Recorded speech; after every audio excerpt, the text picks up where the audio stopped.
माध्यम कोणीतरी आलेलं माहिती ते तिथपर्यंत पोहोचूनच देत नाहीये.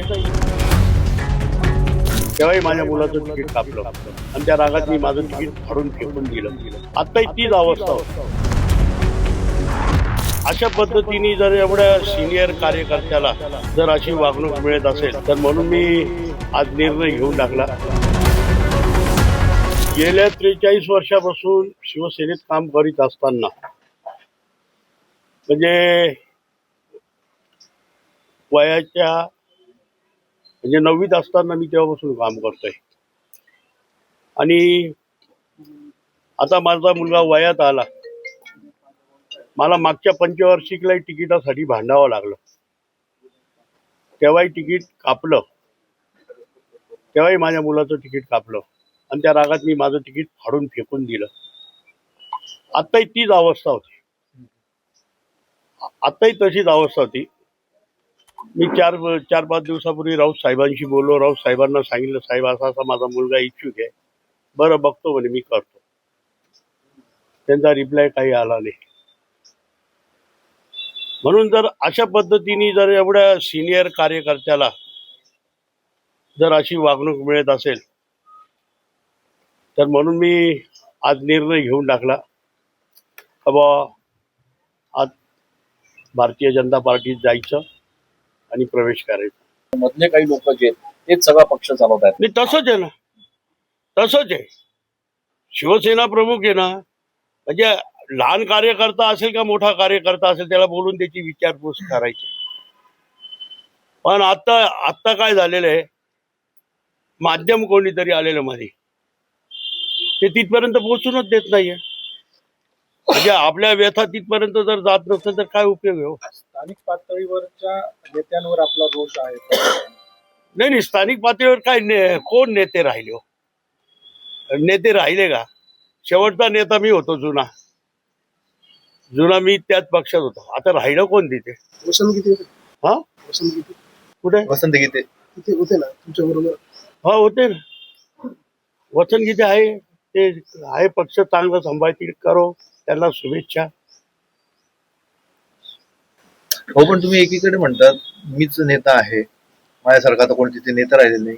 दुसरीकडे तुम्ही म्हणतात की आम्हाला तिकीट मिळालं नाही म्हणून आम्ही हे जातो. म्हणजे काय नेमकं तुम्हाला सांगायचं? तिकीट मिळालं नाही. तिकीट मिळाले माझ्या सुनबाईला. हा.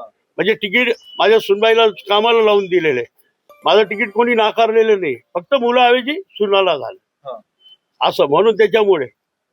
आणि आमच्या सर्वांची इच्छा होती, आमच्या इथल्या संपूर्ण नागरिकांची, तुम्ही विचारा या प्रभागातील, का ऋतुराजला इथं लॉन्च करा यावर्षी.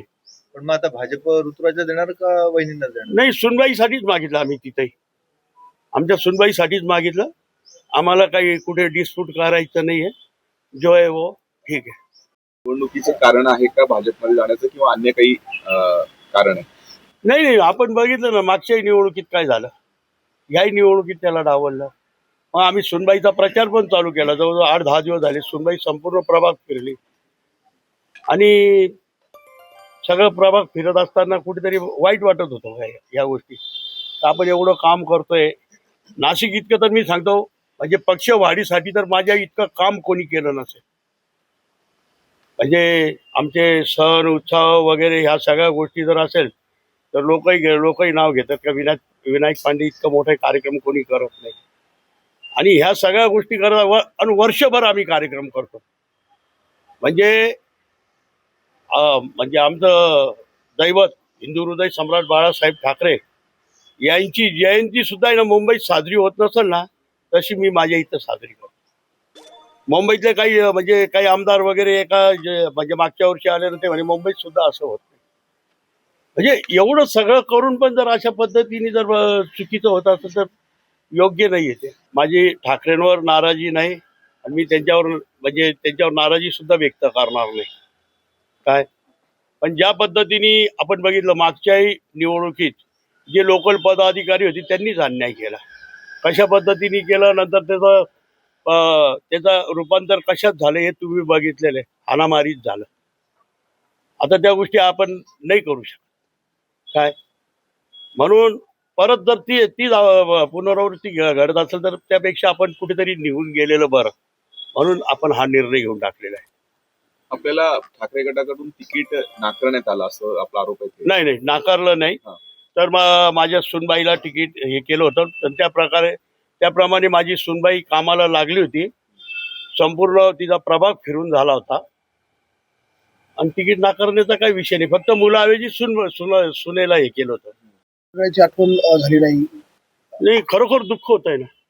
मी हिंदू हृदय सम्राट बाळासाहेब ठाकरे यांबरोबर काम केलेलं आहे आणि बाळासाहेबांनी मला विविध पदं दिली. खरोखर पण त्यांचे उपकार मी कधी विसरणार नाही. माझ्यासारख्या एक छोट्या कार्यकर्त्याला फार मोठं केलं. पण आता आपण बघितलं हे पुढचं जनरेशन, आता संपूर्ण निवडणुका लागल्या महाराष्ट्रातली आपण परिस्थिती बघितलं, सगळं न्यू जनरेशन येत आहे. मागच्या पंचवार्षिकला तीच अवस्था, ह्या पंचवार्षिकला तीच अवस्था. मग करायचं काय तिथे? मग आम्ही म्हातारे झाल्यावर हे करायचं. म्हणून त्यापेक्षा मग आम्ही निर्णय घेतला का कुठेतरी भारतीय जनता पार्टीत जायचं. कारण लोकांना जे कबूल केलेलं आहे, तुम्हालाही माहिती, मला म्हणजे सामाजिक काम असेल, विकासाची कामं असेल, याला खूप प्राधान्य देतो मी. आणि जर खऱ्या अर्थाने जर विकासाची कामं ह्या प्रभागात जर करायची असेल तर आपल्याला भारतीय जनता पार्टी न्याय देऊ शकेल. म्हणून आम्ही भारतीय जनता पार्टीत प्रवेश करतोय. नाही, राजीनामा नाही दिला. राजीनामा पाठवून देणार मी. आता हे प्रवेश झाला का सगळे राजीनामा पाठवून देणार. तुमच्यासह किती तुमचे समर्थक पदाधिकारी आता भाजपमध्ये प्रवेश करतात? माझी मिसेस माझी नगरसेविका आहे. माझा मुलगा काय पदावर आहे? सहसचिव आहे महाराष्ट्राचा. उपमहानगर प्रमुख संदेश फुले, अजून शाखा प्रमुख आहे आमचे, काही विभाग प्रमुख आहे.